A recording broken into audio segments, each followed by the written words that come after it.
Versículo 1 ao 14. Mateus insere a oferta de descanso de Jesus. Capítulo 11, do versículo 28 a 30. Bem próximo a uma discussão sobre o sábado. O descanso de Jesus liberta as pessoas das tradições humanas acerca do sábado, comparar com Hebreus 4, 1 a 11. Por estarem comprometidos com a tradição, os fariseus rejeitaram Jesus. Versículos 1 a 8. Esse episódio destaca a falta de compaixão dos fariseus ao impor julgos pesados ao povo. Capítulo 11, versículos 29 e 30. Versículo 1. O sábado, o sétimo dia da semana, devia de ser um dia de completo descanso, de acordo com as leis do Antigo Testamento. Gênesis 2, do 2 ao 3 e Êxodo 20, do 8 ao 11. O sábado é cumprido em Cristo, comparar com Hebreus 4, do 1 ao 11. Versículos 3 a 7. Os fariseus não entendiam que o sábado tinha sido criado para o bem das pessoas e não para subcarregá-las. Versículos 3 e 4. Algumas vezes, leis cerimoniais foram corretamente suspensas em favor de pessoas ou circunstâncias específicas. 1 Samuel 21, do 1 ao 6. Versículos 5 e 6. Os sacerdotes trabalhavam no sábado. Levítico 24, 8 e 9, Números 28, do 9 ao 10. E isso não escandalizava os fariseus. Se era permitido aos sacerdotes trabalhar no templo aos sábados, então Jesus certamente podia fazer o mesmo, pois ele é maior que o templo. Ver capítulo 4, versículo 23, capítulo 9, versículo 35, capítulo 11, versículo 2 ao 6 e 20, 30. Versículo 7. Quero que demonstrem misericórdia e não que ofereçam sacrifícios. Oséias 6:6. A concepção que os fariseus tinham do sábado era antibíblica, uma vez que transgredia o princípio mais importante da misericórdia. Versículo 8. Filho do homem é um título que Jesus usa para si mesmo. Jesus é superior a Davi, aos sacerdotes e ao templo. Ele é o Senhor até mesmo do sábado. Versículos 9 a 14. Essa segunda controvérsia sobre o sábado condena os fariseus por elevar as leis acima das necessidades humanas. Ver capítulo 12, versículo 7, capítulo 11, versículo 12. Versículo 9. Sinagoga. Uma grande ruptura começa a surgir entre Jesus e o judaísmo. Ver também capítulo 4, versículo 23. Versículo 10. A lei permite. A tradição rabínica permitia a cura no sábado apenas em caso de risco de vida. Versículos 11 e 12. A prática de resgatar animais, mas negligenciar socorro a ser humanos era incoerente. Versículos 15 a 21. Esse resumo do ministério de Jesus lança luz sobre a natureza como Messias, o servo de Deus que trará a salvação às nações. Ver Isaías 42, do 1 ao 4. Versículos 18 e 21. Esses versículos citam Isaías 42, do 1 ao 4. Conforme Septuaginta em 42:4.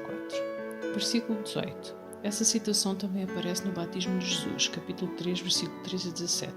Justiça, ou julgamento, pode ter sentido positivo ou negativo. O contexto aqui favorece o sentido positivo. Capítulo 12, versículo 20, comparar com o capítulo 23, versículo 23.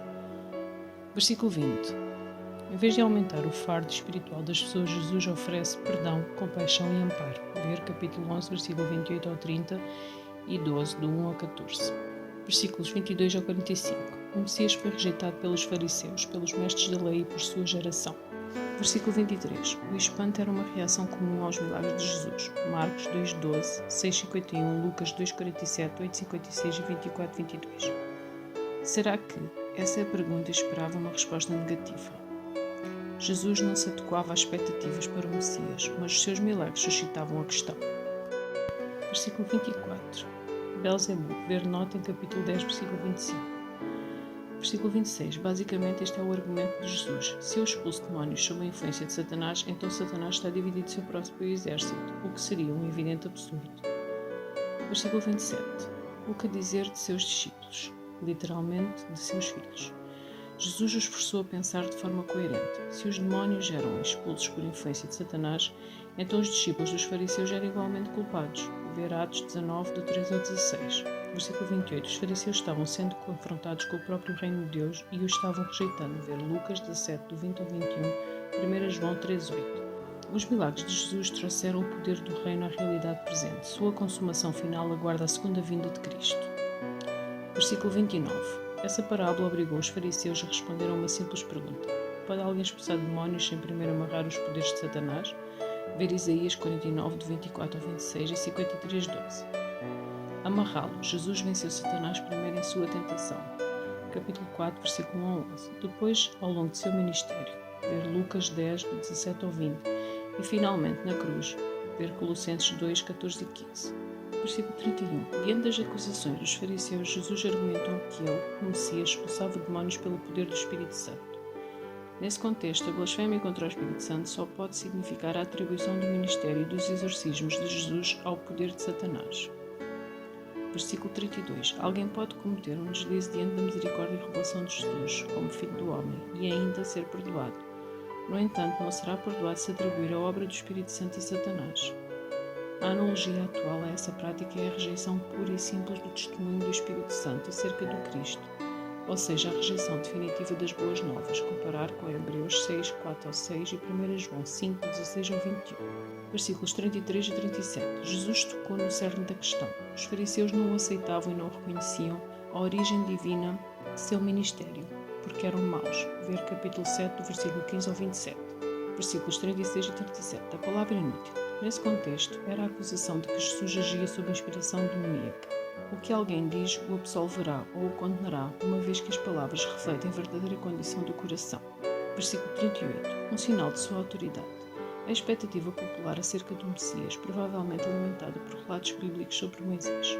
Êxodo 4, do 1 ao 9, ver também Isaías 7, 1, 14 e 38, 7 e 8. Era de que ele faria milagres espetaculares. Ver capítulo 16, versículo 1 a 4, Lucas 23, 8, João 2, 18, 4, 48, 6, 30, 7, 31, 9, 16, 11, 47 e 1 Coríntios 1, 22. Versículos 39 e 40. Exigir um sinal revelava falta de fé. O sinal do profeta Jonas consistia em sua ressurreição depois de passar 3 dias e 3 noites dentro do grande peixe, bem como em sua pregação. Capítulo 12, versículo 41, Lucas 11, 32. Tudo isso era análogo ao sepultamento e à ressurreição de Jesus e também à sua pregação. Jesus traçou um paralelo entre a experiência de Jonas e o que ele mesmo iria enfrentar. Não estava prevendo a cronologia exata de sua morte e ressurreição. O coração da terra é um eufismo para a sepultura. Versículos 41 e 42. Alguém maior. Jesus é maior que o templo. Capítulo 12, versículo 6. Que um profeta, Jonas, e que um rei, Salomão. Rejeitá-lo, portanto, acarretaria maior julgamento sobre aquela geração perversa e adúltera. Versículo 39. Versículo 42. A rainha de Sabá, literalmente a rainha do sul. Ver 1 Reis 10, do 1 ao 13. Versículo 43 a 45. Em sua vinda, o Messias conquistou vitórias sobre poderes demoníacos, mas, em vez de se arrepender, a nação o rejeitou. Assim como o demónio expulso volta para casa, que não foi devidamente protegida contra ele, também o juízo viria sobre aquela geração perversa por rejeitar o Messias.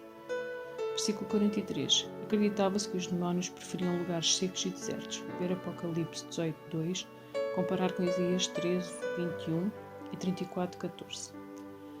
Versículo 47. Alguns manuscritos não trazem o versículo 47, comparar com Marcos 3, 32 e Lucas 8, 20. Versículo 48 a 50. Os que de facto pertencem à família de Jesus fazem a vontade do Pai. Ver capítulo 7, versículo 21. A obediência não obtém entrada nessa família, mas ninguém pode ser considerado membro dela se não for obediente. Ver capítulo 3, versículo 15, capítulo 5, 17 ao 48, o 6, do 10 ao 12, o 7, 13 ao 27 e o 21, 31.